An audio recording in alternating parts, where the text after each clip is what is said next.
Welcome to the Wealth Transfer with TC. Today, I'm going to talk about God's wealth transfer and talk a little bit about the flash crash that we're expecting and touch on a few other things.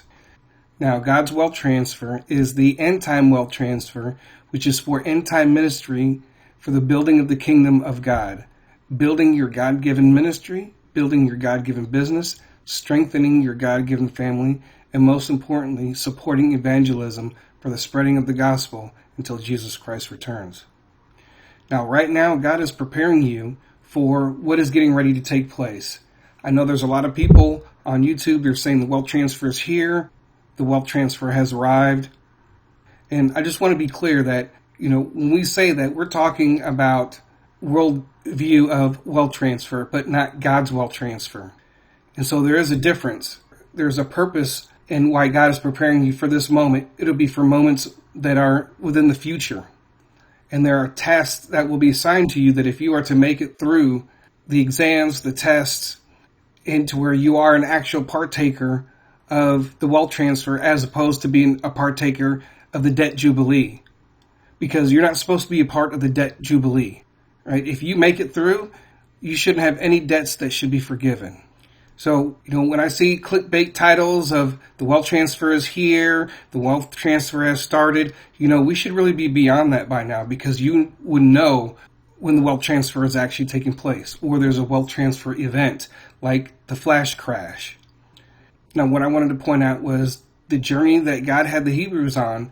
First, when they left Egypt, they didn't take all of Egypt's wealth, right? They were given enough wealth to travel to the wilderness and to conquer those lands before they actually went into the promised land. Right? So it was a wealth transfer, but it wasn't the wealth transfer. Right? The real wealth transfer is when they took over Israel and took the promised land. But they started their journey off with gaining some wealth from the Egyptians. And so eventually we're going to have to face the giants. Starting off with the Egyptians, work our way through the wilderness, and fight all the tribes there, and then work our way to the promised land. And it's not going to be an easy task for everybody, and that some of those tasks are not for everyone. So it's one of the things you need to make sure, if you say that you want to go all the way and take it to the very end, it's going to cost a lot.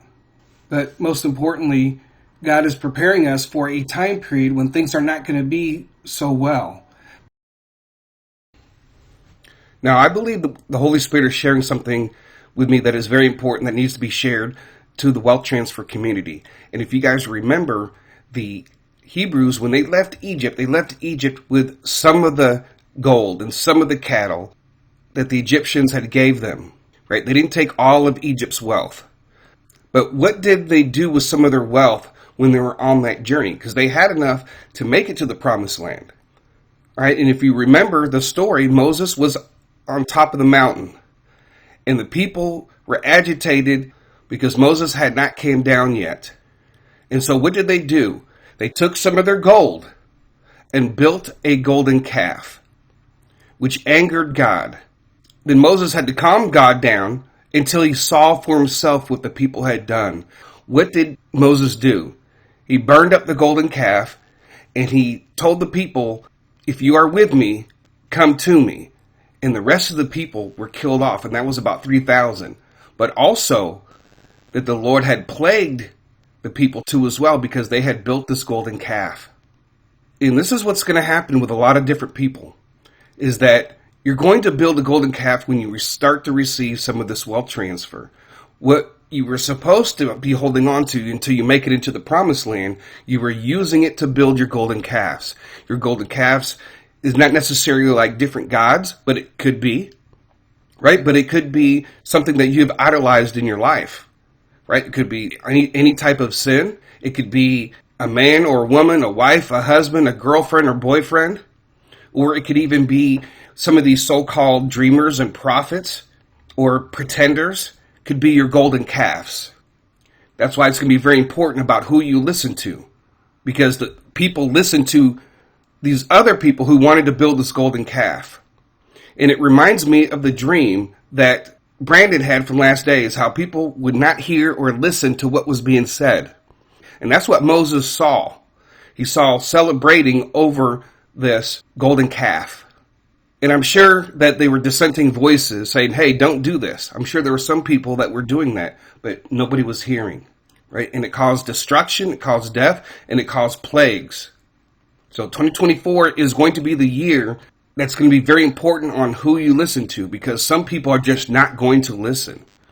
And I'm going to get into another video about that goes into deeper into that whole thing with people not listening when you need to be hearing from God and the most accurate prophets that are trying to lead the way in this wealth transfer.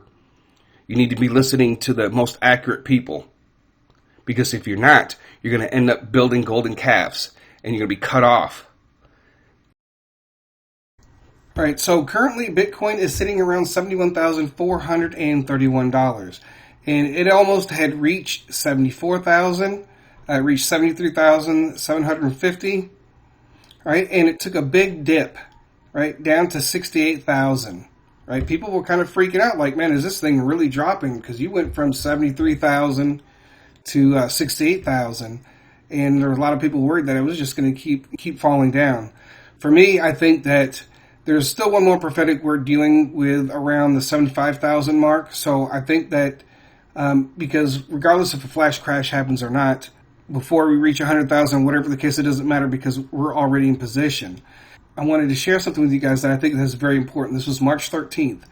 BlackRock leads over 10 billion avalanche into spot Bitcoin ETFs. All right, so they're putting money into cryptocurrency. Listen to this. BlackRock MicroStrategy locked in 14 billion dual to hold the most Bitcoin. BlackRock's new Bitcoin ETF briefly surpassed the Bitcoin holdings of Michael Saylor's firm before MicroStrategy bought another 12,000. All right, so they are gobbling up Bitcoin right now, right? You have these two major companies that are battling, and you have these other companies that are buying. And so, when I think about, was the wealth transfer really delayed? Now, I know in the past that people have said, well, the wealth transfer was delayed or whatever.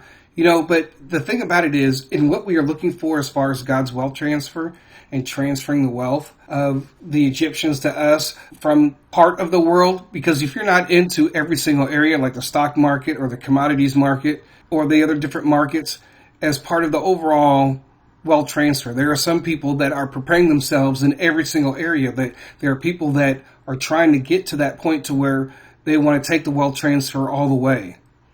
Right, so they're the people that are in the know of those different areas. They're already prepping themselves and already participating in those other areas of the markets. But the wealth had not showed up yet, at least in the crypto markets. Right, we talk about taking the wealth from the wicked. How are you going to do that if BlackRock and all these companies were not in position? Right, everybody knows about BlackRock and Citadel and all these other companies that have stolen money out of the stock market for years and years, right? And they use their mass wealth to get whatever they want done, right? So now that they're actually getting into it, so money is still pouring into all of this. So you can't transfer something unless it's there, right? So when we discussed the flash crash, maybe even a couple years ago, God still hadn't put all the pieces together in position. This had to happen first. Now, I do want to get into the flash crash. Now, keep in mind, the flash crash, when it's supposed to happen, it's supposed to come down and then go at least close up to where it was at before. So if Bitcoin flash crashed at 70,000, right, it's going to go down to zero or whatever the case, and then come right back up, and it'll be around that 70,000 mark, or it'll be lower than that because people will be selling off. Bots will be selling off too as well when it flash crashes. So it's probably going to push it down. It may not go up exactly to the same point to where it was at, but that's what the flash crash is supposed to happen. Now, as far as a crash to zero, that is something completely different. So there's a video that I shared about this Bloomberg Guest. Says big flash crash coming, right? This is in the community section. I do post over there sometimes. So I'm going to go ahead and play this short video about Bitcoin might see flash crash, says Glenn Goodman, right? This is Bloomberg. And listen to what he says about the flash crash. to see if they're adjusting. They have come down ever so slightly, but they're still at very elevated levels. So I would say my short-term outlook is that perhaps we get another big surge to take us resolutely above that all-time high. But at some point in the not too distant future, I think we're going to see one of them big flash crashes at the very least. Glenn, how do you think about the nature of leverage in the system now as opposed to when you saw it the last time around that really drove many companies into bankruptcy? Do you think that the leverage that is built into the system now is unsustainable?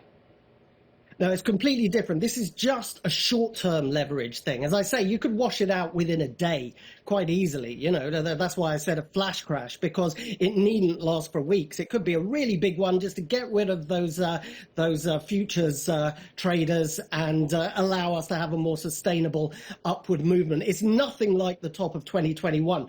Big difference? Yes, we have got a lot more institutional money now, thanks to those Bitcoin ETFs. But what we don't have is the return of the retail traders. You remember it was during the pandemic, everybody was at home trading Bitcoin, all the ordinary people. The ordinary people have gone and they have not returned yet. But now, of course, we have the big headline, Bitcoin reaches all-time high, and that in itself is bound to attract a lot of new retail interest in the coming weeks and months, which will probably in the longer term push the price higher. All right, so this video came out on March the 5th of 2024. So we know that Bitcoin surpasses all-time high, came back down, then hit its all-time high again, and then came back down, and then it hit it again, right? So we're going through this process. So we've experienced that part. But at some point in the not too distant future, I think we're going to see one of them big flash crashes at the very least. So that's pretty crazy, folks, that he's actually saying this, that it's going to flash crash. What would make him think there's going to be a flash crash? Why would he say he thinks that we're going to see one of them big flash crashes, right? How would he know that a flash crash is coming? And the other thing that he was saying, it could be a really big one just to get rid of those future traders and allow us to have a more sustainable upward movement. Obviously, for him to say that, is kind of strange, right? To correct a problem, we need a flash crash and to have a more sustainable upward movement. So they're looking for something where Bitcoin is not fluctuating so much, right? That as it goes up, it's not coming down. It's not going up to 70,000 and then dropping down to 65,000 and then going back up to 70,000, right? And then it goes up to 75,000 and it comes back down to 68,000. That's what they don't want. Then the other thing he was saying was the retail traders that were at home during the pandemic that were trading and stuff were not back all in yet. So we still have that aspect too as well. All right. So like I said, there's some things that still need to happen, I think, with a flash crash. And it may be, we might get the Ethereum ETFs next, and then maybe a couple more before we see anything like that. And I believe that it's going to happen. I just don't know when, and it doesn't really matter if it happens at 100,000.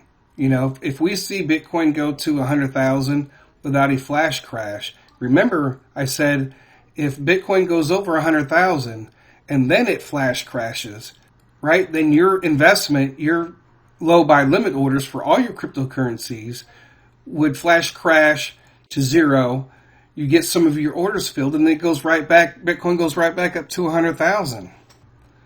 So when it comes to the overall markets, I'm just waiting for that, for Bitcoin to hit that 80,000 mark before we're out of the clear as far as, any type of flash crash. And I'm just going to expect that after it hits that 80,000 mark, it's just going to continue on to 100,000. And then that's how we'll, look at the plan. Anything could happen. And we know there's a lot of prophecies about the dollar crashing and what's supposed to take place over the next, year and a half. We're looking at the markets collapsing, right? We're looking at a lot of fiat to collapse. So there's a lot of things that are supposed to be taking place in 2020, starting in 2024 and going into 2025. Okay, so it's not always going to be peachy, and people need to learn how to defend themselves, defend their homes, and do what is necessary within reason to protect yourself, because things are getting pretty hectic out there.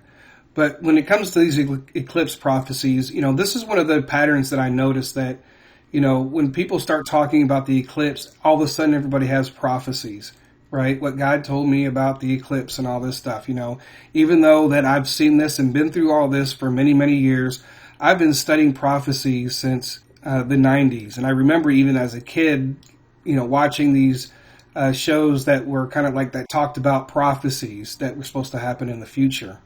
But I've studied prophecy since the 90s, and I've seen everything, and I've seen so many people come and go, and I've seen patterns and so forth. And, a lot of times you see all these YouTubers, all of a sudden they have a prophecy about the eclipse, and you see that with all these different areas within Christianity, especially within the wealth transfer. Now that Bitcoin is moving up and it's a confirmed bull run, everybody has a prophecy about what's supposed to happen and what's supposed to take place. People that you never saw make videos are making videos. You got people kind of just like getting on the bus as it rides and riding off the back of, other people that are making prophecies. And I'm seeing patterns where, a prophecy comes out dealing with whatever, and it's done by a major prophet. Then all of a sudden you see dreamers or other prophets come out with a similar prophecy within a very short period of time. People don't know if something is going to happen on that day because we've always kind of went through this eclipse is going to happen, and so all these bad things are going to take place, right? And there have been so many predictions on so many different eclipses, and that people thought the whole thing with the blood moons in the 2010s, right? Everybody thought it was the end there. There's that big craze with eclipses and so forth, but none of the things happened as they were prophesying. So we are seeing that again. And I think that a lot of times you're going to see people piggyback off of other people, right? Especially when it's a trending topic now, right? It's going to be trending, and that day is probably going to come and go. And even though Christopher Reed said something would start that day, and I'm going to get into that in another video, but that it was going to continue as far as America and its rebirth all the way up until July of 2025, right? So is there something supposed to happen on that day? There very well could be. There's something that is very important that is coming up that's supposed to happen before the Passover, and I'm going to get into that in another video. But they're supposed to do something in April over there in Israel. It's supposed to happen before Passover, and if this event happens, if they actually go through with this, right, dealing with the third temple and all this stuff, there's this one particular ceremony that if it's done, it's going to point to the fact that what the time that we're really in, because I know that the return of Jesus Christ is really close, right? And it really feels like that. But people have felt like that throughout history. And what if there's just this massive delay that maybe it might be years and years before any of this really happens? But I think that we are close, but there's always that possibility because people in the past have thought things too based upon what they believed was to be true as far as in the Bible. There are people that had rapture dreams in the 70s and the 80s. They were like, oh, it's close. Well, yeah, technically on God's timeline, it's close. But for human beings, it's not close. If you were to have a rapture dream in the 70s or the 80s, you would think that it was imminent. I do believe with the upcoming agenda, in that year, 2030, there's going to be a major push against everything that we stand for and everything that we believe in. Freedom and liberty is definitely currently at stake when that year rolls around. There'll be a lot of pushing and shoving between now and then.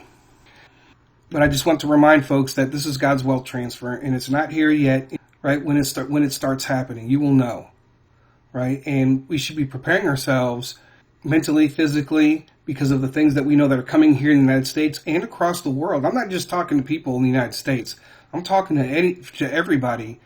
And at any given moment in time, there's going to be countries that implode as far as, civil war, whatever the case. God is giving us the finances to prepare for the things that are getting ready to come ahead. So that is all that I have for this today, folks. Look out for my other videos. I thank you guys for listening. God bless. TC out.